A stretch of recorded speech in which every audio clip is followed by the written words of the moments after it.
Okay, so the deal is my lovely drunk friend Drew gave me these movies to borrow, and there's 6 of them.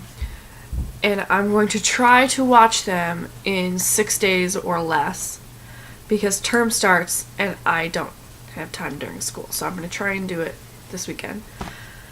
And I will review them all.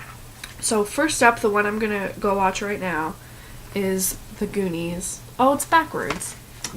I don't know why the camera's backwards, but yeah, it's The Goonies. I've never seen it.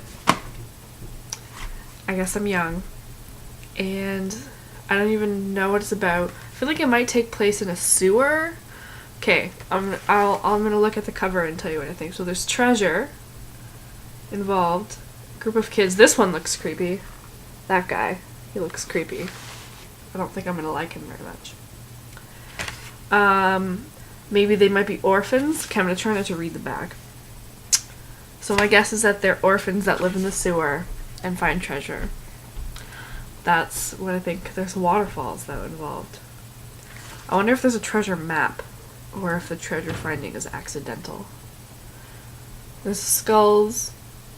Maybe a ghost involved. This kid looks familiar. I feel like this is like the not stereotypical, just the poster child for this movie because, and anytime I've heard of Goonies, I think there's been this kid involved. This guy looks shifty. I hope he's not part of the gang. Okay, so I'm gonna go watch this right now, and then I'll tell you what I think. So I watched it, and first thing is, it was great, obviously. But I was watching what I had said before, and so this is a girl, and I was right, I didn't like her. And this was also a girl, and an adult, and no, not part of the gang. So, that was that. And they were misfits, not orphans. I mean, the same thing, right? And they were in a cave, not a sewer, and they didn't live there. But I think I was pretty close. And there was a map. I figured there would probably be a map. But no ghost. But there was a monster. I think I knew about him, but I just forgot. Anyways, so it was really good. I will say 9 out of 10. Because I can't justify giving any movie a perfect score. How can you do that? That doesn't make any sense. So 9 out of 10. Really, really good. I get it. I get the hype. I fixed the camera so that's not backwards. And yeah, okay. So specifically, what did I think? Okay, we'll say 3 positive things and 1 bad thing. That'll be what I do when I give a good review. Okay, so 3 positive things. 1, I enjoyed Corey Feldman. I feel like that's who I'm talking about. Whatever, you know, the kid. He was good in that. He was my favorite. Number 2, I liked how it was really 80s. So they had the Cyndi Lauper and just everything was so like, I don't know, old.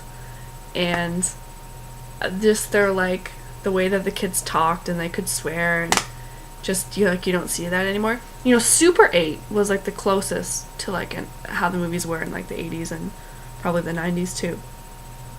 That was good, so never mind. Super 8 did it right. But all the other movies these days, you would see the way that they talk to each other like that was really good. And funny. So I enjoyed the 80s-ness of it. Number 3, it wasn't as predictable as I thought it would be. Because I was, like, surprised by something, so that was good. Okay, and the bad thing will be, I didn't like how the girl, I think Andy, who was her name, kissed the main boy, the younger brother.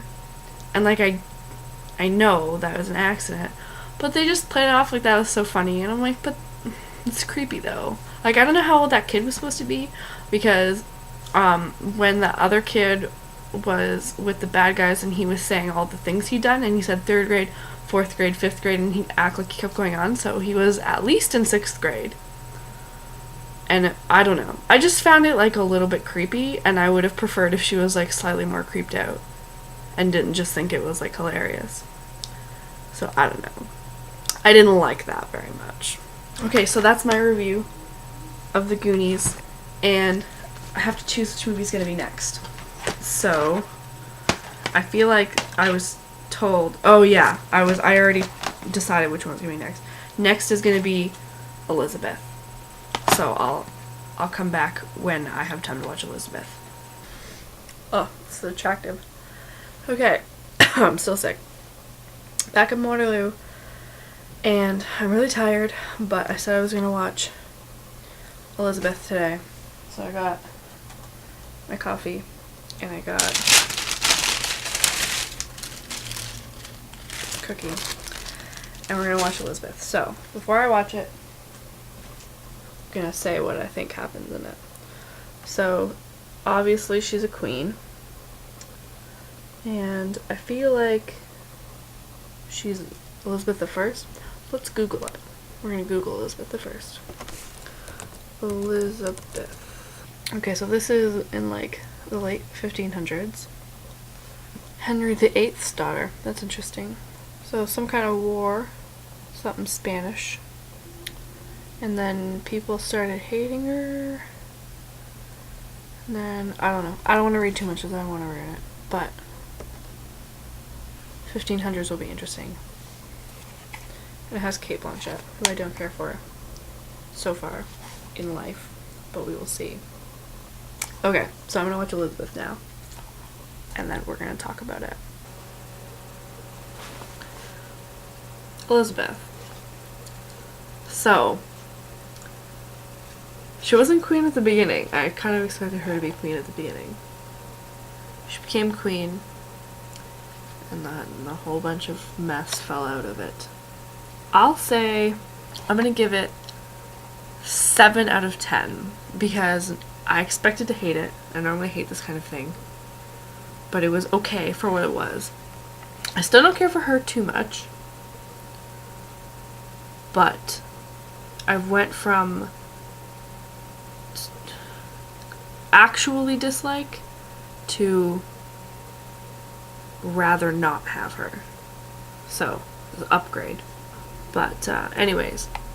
Okay, so 7 out of 10, which is a medium rating. So I'm going to give 2 good things and 2 bad things. Good thing number 1, it was very visually pleasing. So I liked the costumes and the sets and the general direction of the art part of it. Good thing number 2, this is really specific, but I really liked the French Duke that she was like thinking of marrying, and then I guess he was gay. I don't know exactly what his deal was. He was weird, but I always like it when the French are just kind of like weird like that.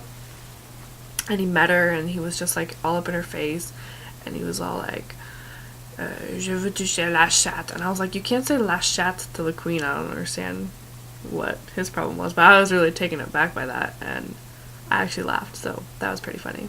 Okay, bad thing number 1 is, and I know that it's stupid because it's what really happened, but I mean, it was sad at the end. Like, I get it, but I feel like she maybe wasn't happy. I know she wasn't happy, but I don't know. I don't like sad endings, although if it didn't have a sad ending, it wouldn't have made much sense and I would have scored it lower.